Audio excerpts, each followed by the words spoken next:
ओम साईं राम दोस्तों, आज से श्री साईं सच्चरित्र शुरू होने जा रहा है। कृपया आप लोग लाइक और ज़रूर देखिएगा, सब्सक्राइब ज़रूर कीजिएगा। अध्याय पाठ चैप्टर 1। पुरातन पद्धति के अनुसार श्री हेमाड पंत श्री साईं सच्चरित्र का आरंभ वंदना द्वारा करते हैं। प्रथम श्री गणेश को साष्टांग नमन करते हैं, जो कार्य को निर्विघ्न समाप्त कर उसको यशस्वी बनाते हैं, और कहते हैं कि श्री साईं ही गणपति हैं। फिर भगवती सरस्वती को, जिन्होंने काव्य रचने की प्रेरणा दी, और कहते हैं कि श्री साईं भगवती से भिन्न नहीं है, जो कि स्वयं ही अपना जीवन संगीत बयान कर रहे हैं। फिर ब्रह्मा, विष्णु और महेश को, जो क्रमशः उत्पत्ति, स्थिति और संहार करता है, और कहते हैं कि श्री साईं और वे अभिन्न हैं, वे स्वयं ही गुरु बनकर भवसागर से पार उतार देंगे। फिर अपने कुल देवता श्री नारायण आदिनाथ की वंदना करते हैं, जो कि कोंकण में प्रकट हुए हैं। कोंकण वह भूमि है जिसे श्री परशुराम जी ने समुद्र से निकालकर स्थापित किया था। तत्पश्चात वे अपने कुल के आदि पुरुषों को नमन करते हैं। फिर श्री भारद्वाज मुनि को, जिनके गोत्र में उनका जन्म हुआ। पश्चात उन ऋषियों को, जैसे याज्ञवल्क्य, भृगु, पराशर, नारद, वेद व्यास, सनक, सनंदन, सनत कुमार, शुक, शौनक, विश्वामित्र, वशिष्ठ, वामदेव, जमिनी, वशंपायन, नवयोगींद्र इत्यादि तथा आधुनिक संत जैसे निवृत्ति, ज्ञानदेव, सोपान, मुक्ताबाई, जनार्दन, एकनाथ, नामदेव, तुकाराम, कान्हा, नरहरि आदि को नमन करते हैं। फिर अपने पितामह सदाशिव, पिता रघुनाथ और माता को, जो उनके बचपन में ही गत हो गई थी, फिर अपनी चाची को, जिन्होंने उनका भरण पोषण किया, अपने प्रिय ज्येष्ठ भ्राता को नमन करते हैं। फिर पाठकों को नमन करते हैं, जिनसे उनकी प्रार्थना है कि वे एकाग्रचित होकर कथामृत का पान करें। अंत में श्री सच्चिदानंद सद्गुरु श्री साईनाथ महाराज को, जो कि श्री दत्तात्रेय के अवतार और उनके आश्रयदाता हैं, और जो ब्रह्म सत्यम जगन मिथ्या का बोध कराकर समस्त प्राणियों में एक ही ब्रह्म की व्याप्ति की अनुभूति कराते हैं। सर्व श्री पराशर, व्यास और सांडिल्य आदि के समान भक्ति के प्रकारों का संक्षेप में वर्णन कर अब ग्रंथकार महोदय निम्नलिखित कथा प्रारंभ करते हैं। गेहूं पीसने की कथा। सन 1910 में मैं एक दिन प्रातःकाल श्री साईं बाबा के दर्शनार्थ मस्जिद में गया। वहां का विचित्र दृश्य देखकर मेरे आश्चर्य का ठिकाना न रहा। साईं बाबा मुंह हाथ धोने के पश्चात चक्की पीसने की तैयारी करने लगे। उन्होंने फर्श पर एक टाट का टुकड़ा बिछा, उस पर हाथ से पीसने वाली चक्की रखी। उन्होंने कुछ गेहूं डालकर पीसना आरंभ कर दिया।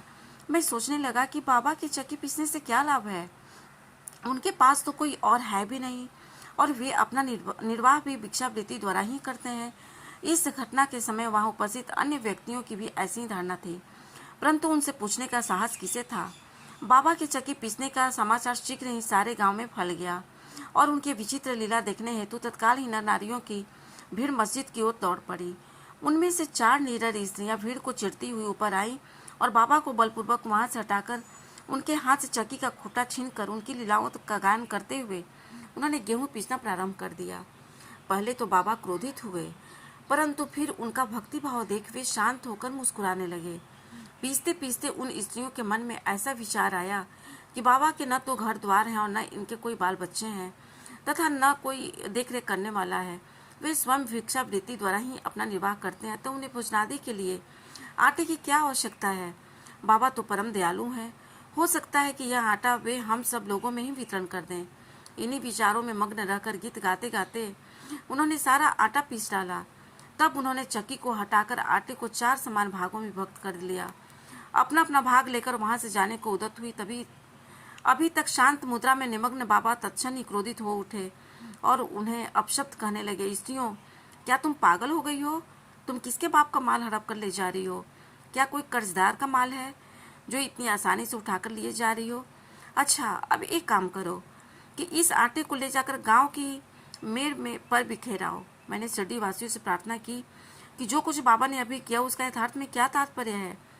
उन्होंने मुझे बताया कि गांव में हैजा का जोरों से प्रकोप है, और उसके निवारणार्थ ही बाबा का यह उपचार है। अभी जो कुछ आपने पीसते देखा था वह गेहूं नहीं वरन हैजा थी, जो पीस कर नष्ट कर दी गई थी। इस घटना के पश्चात सचमुच हैजा की संक्रामकता शांत हो गई और ग्रामवासी सुखी हो गए।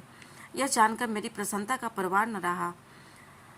मेरा कौतूहल जागृत हो गया। मैं स्वयं को उससे प्रश्न करने लगा कि आटे और हैजा रोगों का भौतिक तथा पारस्परिक क्या संबंध है।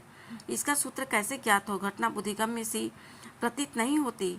अपने हृदय की संतुष्टि के हेतु इस मधुर लीला का मुझे 4 शब्दों में महत्व अवश्य प्रकट करना चाहिए। लीला पर चिंतन करते हुए मेरा हृदय प्रफुल्लित हो उठा और इस प्रकार बाबा का जीवन चरित्र लिखने के लिए मुझे प्रेरणा मिली। यह तो सब लोगों को विदित है कि यह कार्य बाबा की कृपा और शुभ आशीर्वाद से सफलता पूर्वक संपन्न हो गया। आटा पीसने का तात्पर्य। शिरडी वासियों ने इस आटा पीसने की घटना का जो अर्थ लगाया वो तो प्रायः ठीक ही है, परंतु उसके अतिरिक्त मेरे विचार से कोई अन्य अर्थ भी है। बाबा शिरडी में 60 वर्ष तक रहे और इस दीर्घ काल में उन्होंने आटा पीसने का कार्य प्रायः प्रतिदिन ही किया। पीसने का अभिप्राय गेहूं से नहीं वरन अपने भक्तों के पापों, दुर्भाग्यों, मानसिक तथा शारीरिक तापों से था। उनकी चक्की के 2 पार्टों में ऊपर का पार्ट भक्ति तथा नीचे का कर्म था। चक्की की मुठिया जिसे पकड़कर वे पीसते थे वह था ज्ञान। बाबा का दृढ़ विश्वास था कि जब तक मनुष्य के हृदय से प्रवृत्तियां, शक्ति, घृणा तथा अहंकार नष्ट नहीं हो जाता है, जिनका नष्ट होना अत्यंत दुष्कर है, तब तक ज्ञान तथा आत्मानुभूति संभव नहीं है। यह घटना कबीरदास जी की इसके तदनुरूप घटना की स्मृति दिलाती है। कबीरदास जी एक स्त्री को अनाज पीसते देखकर अपने गुरु निपट निरंजन से कहने लगे कि मैं इसलिए रुदन कर रहा हूँ कि जिस प्रकार अनाज चक्की में पीसा जाता है उसी प्रकार मैं भी भवसागर रूपी चक्की में पीसे जाने की यातना का अनुभव कर रहा हूँ। उनके गुरु ने उत्तर दिया कि घबराओ नहीं, चक्की के केंद्र में जो ज्ञान रूपी दंड है उसी को दृढ़ता से पकड़ लो। जिस प्रकार तुम मुझे करते देख रहे हो उसे दूर मत जाओ, बस केंद्र की ओर ही अग्रसर होते जाओ और तब यह निश्चित है कि तुम इस भवसागर रूपी चक्की से अवश्य ही बच जाओगे। श्री सच्चिदानंद सद्गुरु साईनाथ महाराज की जय।